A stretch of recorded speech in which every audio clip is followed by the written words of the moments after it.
Hello everyone, welcome to learning twist. तो बच्चों, आज हम शुरू करेंगे क्लास 7th का चैप्टर रिप्रोडक्शन इन प्लांट्स। तो किसी चैप्टर में ये नंबर कुछ और दे रखा है, किसी बुक में कुछ और नंबर है, किसी बुक में कुछ और नंबर है। ठीक है, तो आप लोग देख लीजिएगा कि बस हमें चैप्टर के नेम से मतलब है। तो रिप्रोडक्शन इन प्लांट्स शुरू कर रहे हैं हम लोग। Okay, to produce its kind is a characteristics of all living organisms. ठीक है, जैसे कि लिविंग ऑर्गेनिज्म होते हैं, जितने भी लिविंग ऑर्गेनिजम्स हैं उनकी करेक्टरिस्टिक्स को प्रोड्यूस करने के लिए रिप्रोडक्शन का जन्म हुआ है। मतलब रिप्रोडक्शन इसीलिए होता है कि जितने भी लिविंग ऑर्गेनिजम्स हैं उनकी करेक्टरिस्टिक्स से, जो उनका मतलब एक तरीके से इस तरीके से कह सकते हैं कि बेबी बर्थ, जिस तरीके से हम जब पुराने पेरेंट्स से जब कोई नई चीज़ जन्म लेती है तो उसको रिप्रोडक्शन बोलते हैं। Okay, you have already learn that in class 6 the production of new individual from their parents is known as reproduction. आप ये ऑलरेडी क्लास 6 में पढ़ चुके हो कि the production of new individual from their parents, किसी के पेरेंट्स से किसी चीज़ का इंडिविजुअल बॉर्न होना, ठीक है, प्रोडक्शन होना रिप्रोडक्शन कहलाता है। But how do plants reproduce, लेकिन प्लांट्स कैसे रिप्रोड्यूस करते हैं?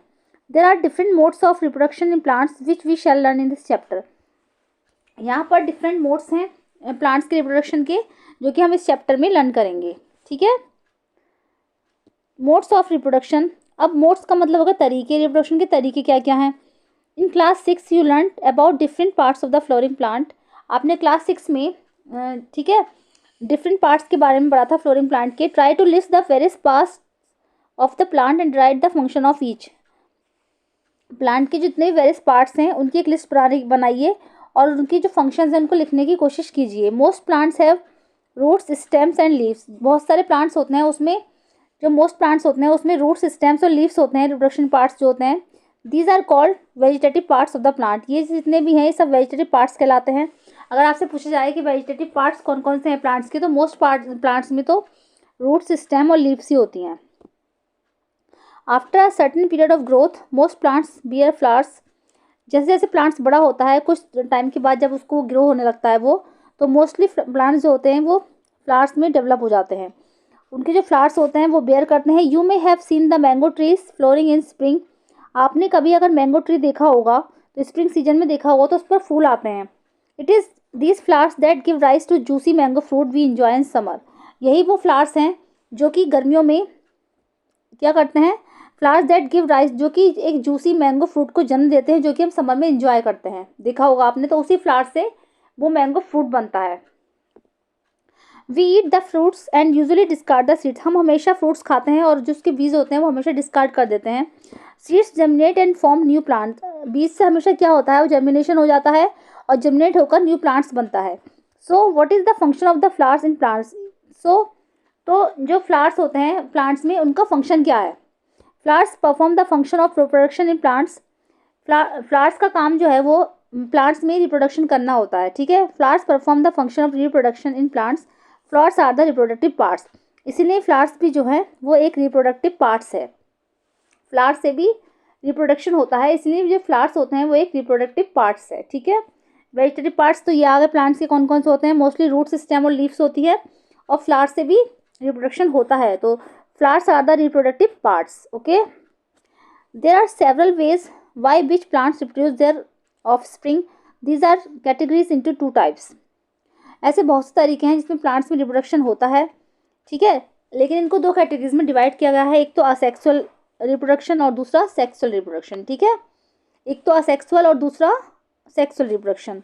इन asexual reproduction plants can give rise to new plants without seeds. Asexual reproduction में क्या होता है, इसमें हमें बीज की आवश्यकता नहीं होती, यानी कि ये जब होता है तो ये विदाउट सीड्स होता है असेक्सुअल।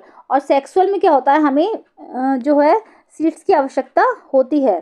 ठीक है, इसमें जब न्यू प्लांट्स बनता है तो ये सीड्स से बनता है, उसमें जो बनता है वो बिना सीड्स के बनता है सेक्सुअल में, और सेक्सुअल में सीड्स से बनता है। ओके, अब पहली thought that new plants always grow from seeds. पहली सोच रही है कि जो न्यू प्लांट्स बनता है वो हमेशा सीड्स से बनता है। But she has never seen the seeds of sugarcane. लेकिन उसने कभी जो है शुगर केन, पोटैटो, रोज के सीड्स नहीं देखे। उसने सोचा कि हमेशा जब न्यू प्लांट बनता है तो वो सीड्स से बनता है, लेकिन उसने कभी भी शुगर केन, पोटैटो, रोज के सीड्स नहीं देखे। She wants to know how this plants reproduce. वो जानना चाहती है कि ये वाले प्लांट्स कैसे रिप्रोड्यूस होते हैं। ओके, तो सबसे पहले हम बात कर लेंगे, दो कैटेगरीज हैं इसकी, तो असेक्सुअल रिप्रोडक्शन की बात करेंगे। In asexual reproduction new plants are obtain without production of seeds. Asexual reproduction में ये डेफिनेशन है, अगर आ जाए कि असेक्सुअल रिप्रोडक्शन की डेफिनेशन क्या है, तो उस तरीके से आप बता सकते हो कि in asexual reproduction new plants are obtain without production of seeds. इसमें हमें सीड्स की जरूरत नहीं होती है, ये बिना सीड्स के ही होता है। इसमें क्या आता है, सबसे पहले असेक्सुअल में आता है वेजिटेटिव रिप्रोपेगेशन, ठीक है। It is a type of asexual reproduction, ये असेक्सुअल रिप्रोडक्शन का ही एक टाइप है। In which new plants are produce from roots, stem, leaves and buds, ठीक है। ये एक ऐसा टाइप है, असेक्सुअल रिप्रोडक्शन का टाइप है, जिसमें कि न्यू प्लांट्स ग्रो होता है किससे, रूट्स, स्टेम और बड्स से। लीव्स से भी होता है, roots, stem, leaves, stems, roots और बड्स से, ठीक है। Since reproduction is through the vegetative parts of the plant, it is known as vegetative propagation. जो रिप्रोडक्शन, ठीक है, वेजिटेटिव पार्ट्स से होता है प्लांट के, ठीक है, जो प्लांट्स में जो रिप्रोडक्शन वेजिटेटिव पार्ट से होता है, जैसे कि roots, stem, leaves and buds से, तो वो वेजिटेटिव प्रोपेगेशन कहलाता है। अगर डेफिनेशन आ जाए तो बता देंगे आप लोग कि ऐसा रिप्रोडक्शन जो कि वेजिटेटिव पार्ट से होता है, जैसे कि रूट्स हो गया, स्टेम हो गया, लीव्स हो गया और बड्स हो गया, it is known as vegetative reproduction. मैं आपको एक बार हिंदी में समझा देती हूँ जिससे कि आपको अच्छे से समझ आ जाए। अब एक्टिविटी 8.1 करके देख लेंगे। कट अ ब्रांच ऑफ रोज और चंपा विद अ नोड, ठीक है। हम क्या करेंगे, एक रोज का वो होता है, रोज और चंपा की टहनी लेंगे, नोड, ठीक है। नोड होगा उसका जो पार्ट होता है नीचे की टहनी, नोड, उसको हम कट करके देख लेंगे, ले लेंगे उसको। This piece of branch is termed as cutting, इस ब्रांच को हम थोड़ी सी कटिंग कर लेंगे। Bury the cutting in the soil, अब इस कटिंग को हम सॉइल में बरी कर देंगे, यानी इसको लगा देंगे या गाड़ देंगे। A node is a part of the stem branch at which a leaf arises. Node जो होता है एक स्टेम या ब्रांच का एक पार्ट होता है जिस पर कि लीफ आती है। Water the cutting every day and observe it's growth, हमें इसको पानी देना है एवरी डे और इसी ग्रोथ को ऑब्जर्व करना है।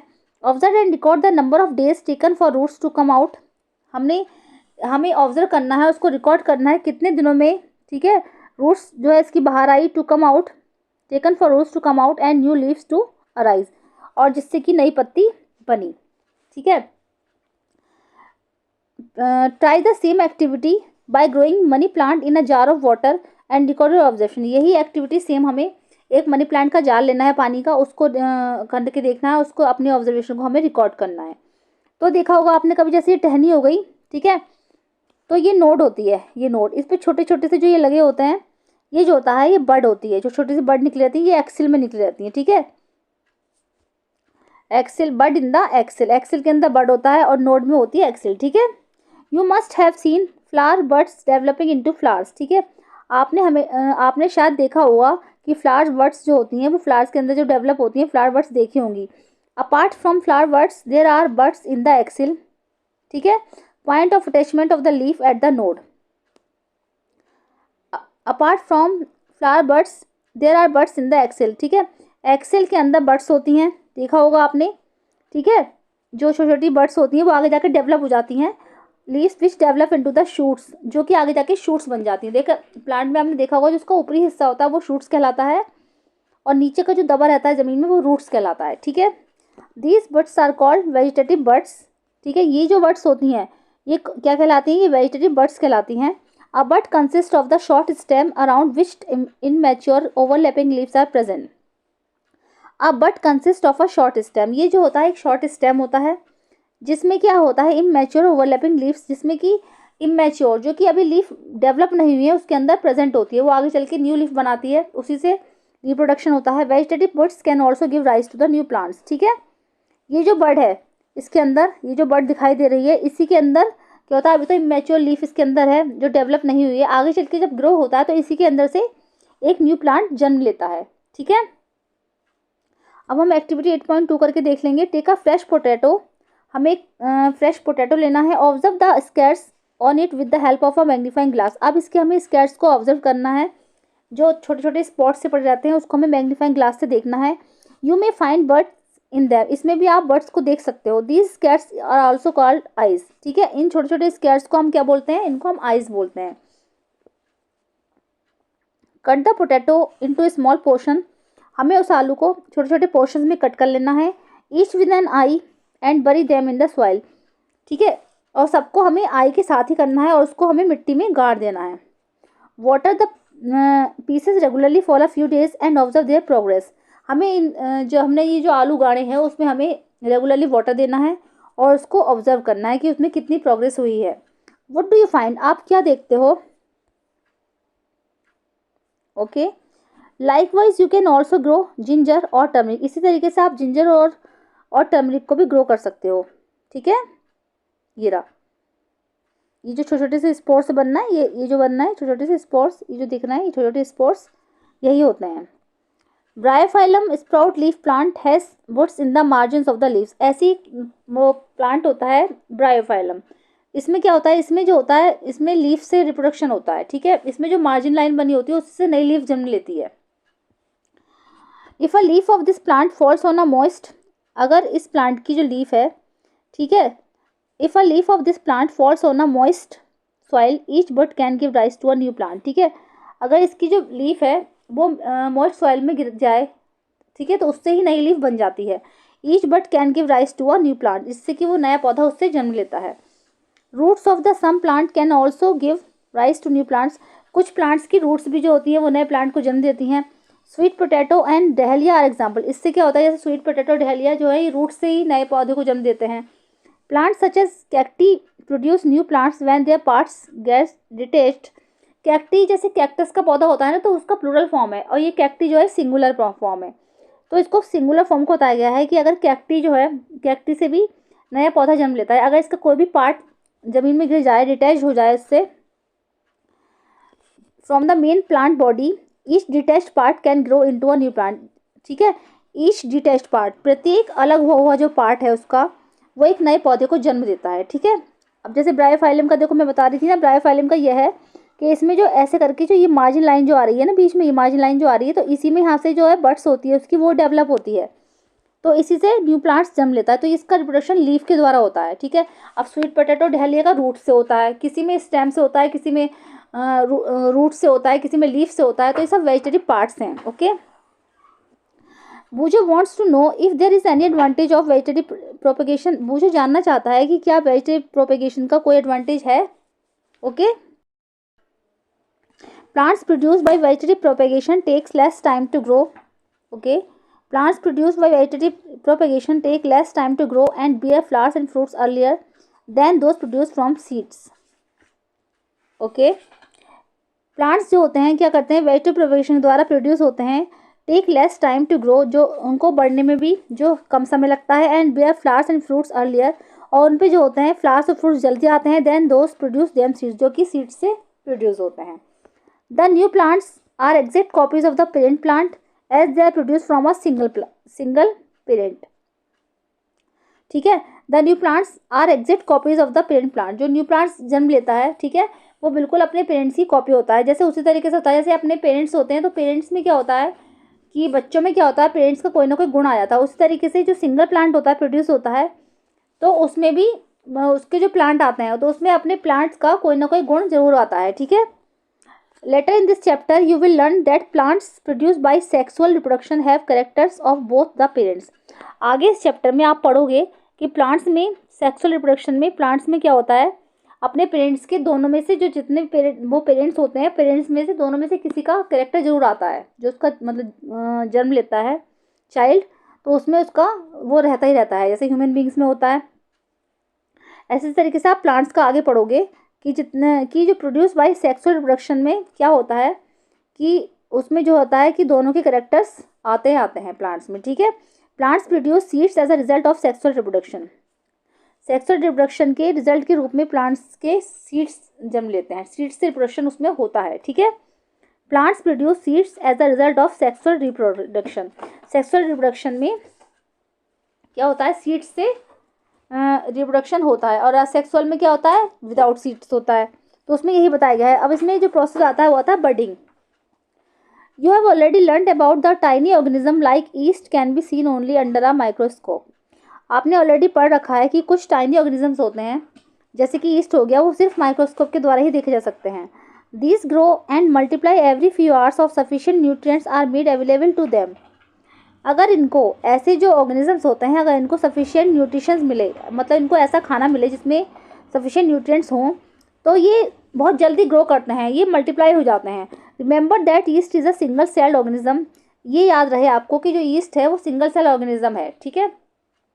जैसे कि ह्यूमन बींग्स होते हैं, हमारा जो शरीर है बहुत सारे सेल से मिलकर बना है, लेकिन ये ईस्ट जो है ये सिंगल सेल ऑर्गेनिजम्स है, इसीलिए जल्दी से जल्दी मल्टीप्लाई होता है।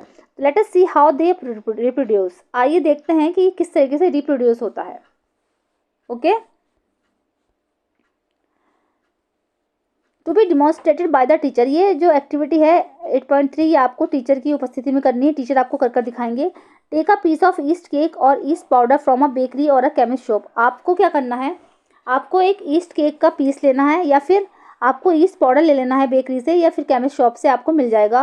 Take a pinch of yeast and place it in a container with some water, आपको एक चुटकी ईस्ट पाउडर लेना है और उसको एक कंटेनर में रख देना है कुछ पानी डालकर। Add a spoonful of sugar and shake to dissolve it, अब इसमें एक चम्मच चीनी डाल देनी है हमें, ठीक है, और उसको डिजोल्व कर देना है। Keep it in the warm part of the room after an hour, put a drop of this liquid on a glass slide and observe under a microscope, आपको इस सॉल्यूशन को एक अपने रूम में एक गर्म जगह रख देना है, फिर 1 घंटे बाद हमें उसको ऑब्जर्व करना है। Put a drop of this liquid on a glass slide, आपको इस सॉल्यूशन की एक ड्रॉप लेकर एक ग्लास स्लाइड पर डालना है and observe under a microscope, और उसको एक माइक्रोस्कोप के नीचे रखकर उसको ऑब्जर्व करना है। व्हाट डू यू ऑब्जर्व, आपने क्या ऑब्जर्व किया। You may see the formation of new east sales, अगर आप उस स्लाइड को जब माइक्रोस्कोप में देखोगे तो आपको उसमें क्या होगा, कुछ जो ईस्ट सेल्स हैं नई ईस्ट सेल्स का फॉर्मेशन होता हुआ दिखाई देगा, उसमें बनती हुई दिखाई देंगी। फिगर 8.5 देख लेंगे, इसमें जैसे ये ईस्ट सेल है, ये ईस्ट सेल है, तो इसमें आगे क्या होगा, डेवलपिंग बर्ड, इसमें क्या होगा, उसमें जो बर्ड डेवलप होगी, फिर न्यू बर्ड बनेगी एक और, इस तरीके से बर्ड्स की चैन बनती चली जाएगी, ठीक है। इसमें रिप्रोडक्शन होगा ईस्ट में, और ये बहुत जल्दी होता है, इसमें एक दूसरे से ही मल्टीप्लाई कर लेते हैं क्योंकि सिंगल सेल ऑर्गेनिजम्स है। Okay, the small bulb like projection coming out from the yeast cell is called a bud, इसमें क्या होगा, एक स्मॉल बल्ब लाइक प्रोजेक्शन निकल कर आएगा, ठीक है, जो कि ईस्ट सेल बन जाएगा, उसको हम बड बोलते हैं। The bud gradually grows and gets detached from the parent cell and forms a new yeast cell.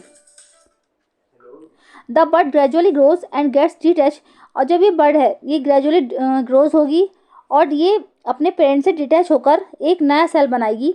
The new yeast cell grows matures and produce more yeast cells, और ये नया जो ईस्ट सेल बना ये growth होकर matures और mature हो जाएंगे और ये बहुत सारे ईस्ट सेल बना देंगे, ठीक है, एक चेन बना लेंगे बर्ड्स की और जिससे कि ईस्ट सेल बन जाएंगे, ग्रो कर एक ईस्ट सेल बना लेंगे। Sometimes another bird arise from the bird forming a chain of birds, ठीक है, कभी कभी क्या होता है एक अनोदर बर्ड भी निकल कर एक बर्ड्स की चेन बना लेते हैं। If this process continues a large number of yeast cells are produce in a short time, अगर ये प्रोसेस कंटिन्यू चलता रहता है तो बहुत ही कम समय में बहुत सारे सेल्स बन जाते हैं जिनकी संख्या बहुत ज़्यादा हो जाती है। ओके, क्योंकि सिंगल सेल ऑर्गेनिज्म है और ये बहुत जल्दी मल्टीप्लाई होते हैं तो बहुत ही कम समय में ज़्यादा से ज़्यादा रिप्रोडक्शन कर सकते हैं।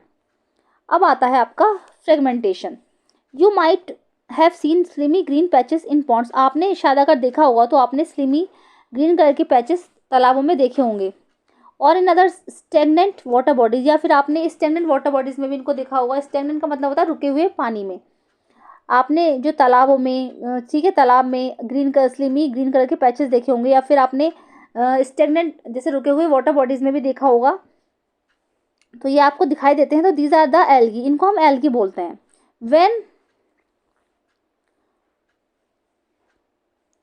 Water and nutrients are available algae grow and multiply rapidly by fragmentation, अगर एल्गी को भी अच्छा सा जो एनवायरनमेंट मिल सके, उसको जो फूड है जो वो खाता है उसको लेता है, उसको उसमें सफिशिएंट न्यूट्रिएंट्स उसको मिल सकें, तो ये भी ग्रो होकर ये रैपिडली ग्रो होता है और मल्टीप्लाई कर लेता है फ्रेगमेंटेशन के द्वारा, ठीक है। तो ये फ्रेगमेंटेशन के द्वारा ही ग्रो करता है। An alga breaks up into 2 or more fragments, एक एल्गा जो होता है वो 2 से 3 फ्रेगमेंट्स में ब्रेक हो जाता है। दीज फ्रेगमेंट्स और pieces grow into the new individual, और ये जो फ्रेगमेंट्स होते हैं इसके पीसेस जो होते हैं ये ग्रो होकर नया इंडिविजुअल एल्गी बना देते हैं। This process continuous and they cover a large area in a short period of time, और ऐसा प्रोसेस जो है कंटिन्यू चलता रहता है और वो ये बहुत जल्दी ही एक बहुत बड़े एरिया को कवर कर लेते हैं। ऐसे ही अब आता है spore formation. In chapter 1 you learn that the fungi on a bread piece grow from spores which are present in the air, spores क्या होते हैं, वो एयर में प्रेजेंट होते हैं। आपने देखा होगा चैप्टर 1 में हमने पढ़ा था कि फंगी जो होते हैं, ब्रेड पीस पर अगर फंगी हो जाए तो वो उसमें क्या होता है, ग्रो, वो स्पोर्स में ग्रो हो जाती है, जो कि हवा में प्रेजेंट होते हैं। रिपीट एक्टिविटी 1.2, आपको 1.2 जो एक्टिविटी उसको रिपीट करना है। वो वही एक्टिविटी मैंने बताया था आपको, अगर ब्रेड को हम एक बार भिगो लेंगे, भिगो कर उसको रख देंगे थोड़ी देर के लिए, तो आप उसमें देखना कुछ दिनों के लिए उसमें वो फूल कर मोटी सी जाती है, उसमें पैचेस से दिखाई देते हैं, तो वो जो होते हैं स्पोर्स होते हैं। Observe the spores in the cotton like mash on the bread. When spores are release they keep floating in the,